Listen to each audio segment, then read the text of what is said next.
नमस्कार, मैं प्रदीप। गवेषणा की आज की चर्चा में आप सभी का स्वागत है।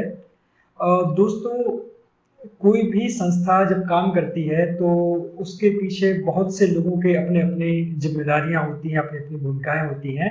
कुछ लोग हैं जो प्रत्यक्ष तौर पे एक वॉलंटियर के तौर पे, स्वयंसेवक के तौर पे काम करते हैं, तो कुछ लोग हैं जो पीछे आर्थिक मदद या बाकी सारी जो भी जिस तरह की मदद हो सकती है वो करते हैं।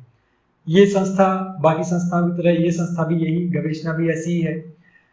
हमारे भी बहुत से ऐसे साथी हैं जिनके सामने चेहरे नहीं आते हैं, पर वो पीछे से जितनी मदद हो सकती है हमारी लगातार करते हैं। ऐसे ही आज हमारे एक साथी हमारे साथ मौजूद हैं, श्री मुकेश चौरसिया जी। आपका स्वागत है। सर, मैं आपसे कुछ चीज़ों पे जिक्र करना चाहूँगा। जैसे गवेषणा के उद्देश्य जो सबसे पहले गिनती के 16 हुआ करते थे, अब वो बढ़ के 26 हो गए हैं। लगातार गवेषणा अपने आयाम जो है काम करने को लगातार बढ़ाती जा रही है। अगर मुझसे ही कहा जाए तो मैं सारे उद्देश्यों पे काम नहीं कर सकता। मुझे वैज्ञानिक दृष्टिकोण वाला और जो सामाजिक न्याय की बात करने वाला जो उद्देश्य है, मुझे वो बहुत पसंद है, जिसमें जातिवाद का उन्मूलन, धर्मनिरपेक्ष समाज की स्थापना, तो ऐसा मेरा रुझान है।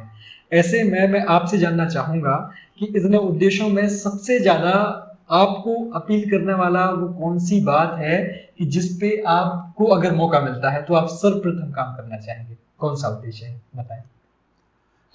देखिएगा, मैं अब रिटायर्ड पर्सन हूँ जी। उस हिसाब से, तो मेरे पास तो ज़्यादा कुछ तो नहीं है, लेकिन मेरे मन में एक बात ज़रूर है कि जो एजुकेशन है, शिक्षा है, जो शिक्षा प्राइमरी एजुकेशन से ही बच्चों को, आपका फर्स्ट जो जिसमें उद्देश्य लिखा है, शिक्षा प्राइमरी एजुकेशन से ही बच्चे को वो शिक्षा मिलेगी जो उसको जीवन पर्यंत काम आए।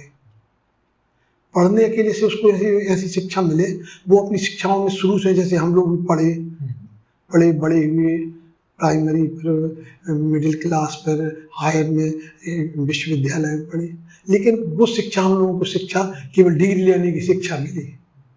आज तारीख में हमारा भी ये सोचना है प्रोफेशनल शिक्षा होना चाहिए, रोजगार, जिसमें रोजगार मिलने की संभावना रहे, या कोई आदमी व्यापार करे तो उसके लिए उसमें फायदा मिले, ऐसा हमारा सोचना है। हर एजुकेशन में किसी लेवल पे है, उसमें सभी लोगों का सहयोग होना चाहिए। जरूरी नहीं है कि सरकार या सरकारी से वो करे, जो लोग सक्षम हैं वो, अब जैसे प्राइवेट विश्वविद्यालय हैं जो, इनमें वो सब वो सारे कोर्सेज रखें जो आदमी को जीवन भर एजुकेशन से उनको फायदा हो। ये आपने बहुत महत्वपूर्ण बात कही है कि हम लोग, आपकी पीढ़ी, मेरे पिताजी की पीढ़ी, सभी लोग बस जो भी आगे डिग्री दिखी कि अब ये कर लेते हैं वो करते चले गए। कोई व्यवस्थित पढ़ाई जिस तरीके से होनी चाहिए थी वैसी नहीं हुई। उस रास्ते में जो जॉब मिल गई तो मिल गई, और वरना परेशान आप लोग भी हुए। और आज का दौर जहाँ पे कंपटीशन इस लेवल पे बढ़ गया है, ऐसे में आवश्यकता है कि हम उस प्रोफेशनल एजुकेशन को इम्प्लीमेंट करें। और सिर्फ एक जन का उद्देश्य नहीं है वो कि सिर्फ हम किसी पे थोप दें कि नहीं वो सिर्फ सरकार ही करे और वो, या फिर सिर्फ समाज करे, वो सभी को मिलके करना चाहिए। ये बहुत महत्वपूर्ण बात आपने कही। और इसके लिए क्या प्रयास हो सकते हैं जो हमारी संस्था जो है, गवेषणा जो है, वो करे और कैसे करे? आप थोड़ा सा इस मामले में भी हमारा मार्गदर्शन करें।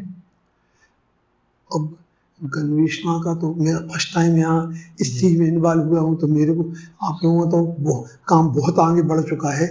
ये अपन एक इसमें भी कुछ प्रयास कर सकते हैं एजुकेशन के में, जिसमें एजुकेशन में प्रयास का तो काम चल ही रहा है, लेकिन इस लाइन पे अपन काम करें कि जिसमें वो एजुकेशन जो बच्चों को पढ़ने के साथ रोजगार बनाए, तो वो ज़्यादा ये प्रभावशाली रहेगी। हाँ। और जैसे आप यहाँ 10 घंटे या 8 घंटे पूरा पढ़ रहे हैं, तो उसको आपको लगेगा यार हमने जो मेहनत की है उसका हमें सही रिजल्ट मिला है, लाइफ टाइम काम आएगी वो। और अब पढ़ के आपने डिग्री अगर ले ली तो उससे कुछ नहीं होना है। आप इस कॉम्पिटिशन इसी चीज पे बीच में गवेषणा का एक प्लान भी बना इस तरह का कि गवेषणा कौशल विद्यालय, मतलब ऐसा स्कूल बनाने का प्रोजेक्ट, ऐसी सोच कि जहाँ पे कौशल पे बहुत जोर दिया जाए। जी। हम देखते हैं हमारे समाज में कि ग्रेजुएट लोग तो मिल जाते हैं, अच्छे प्लम्बर नहीं मिलते हैं कई बार। एक एक कहने का एक मतलब है कि जो स्किल है, एक सामान्य सी स्किल है, वो हमारे पास उपलब्ध नहीं हो पाते हैं। ऐसे में गवेषणा का बीच में कई कारणों से वो प्लान रुका है, लेकिन आगे उस पर काम होगा।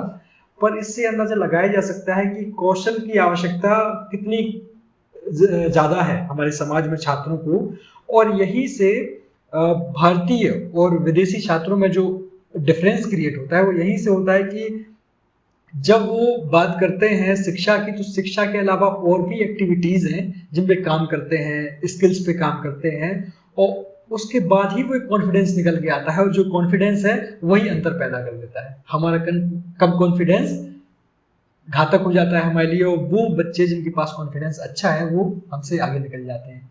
आपने बहुत महत्वपूर्ण बात कही है कि कितनी आवश्यकता है व्यावसायिक शिक्षा की। इसमें हम लोग छोटे प्रोफेशन से जुड़े हुए हैं, रोज जैसे मकान बनाते हैं, कुछ भी करते हैं, तो सबसे ज्यादा दिक्कत जो है ना, लोग इलेक्ट्रिशियन देख लीजिए, प्लम्बर देख लीजिए, इसमें सब वो थोड़ा थोड़ा सीख लेते और अपना थैला लेके तैयार हो जाते।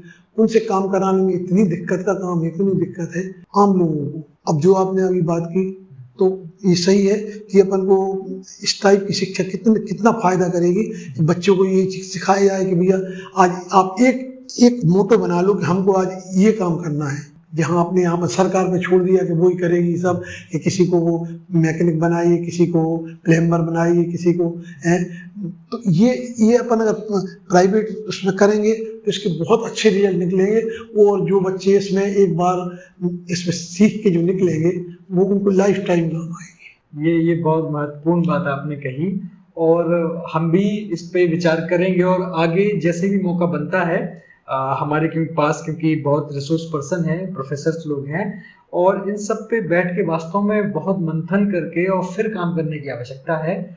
तो इन सब चीज़ों पे काम करेंगे, पर इसके लिए ज़रूरी है कि आप लगातार हमारे बीच अपनी उपस्थिति दर्ज कराते रहें, और समय समय पे हमारा मार्गदर्शन भी करते रहें कि किस तरीके से ये इन चीज़ों को एग्जीक्यूट किया जा सकता है। आज की बातचीत के लिए, आपके आने के लिए बहुत बहुत धन्यवाद। जब भी समय मिले ऐसे ही आते रहिए।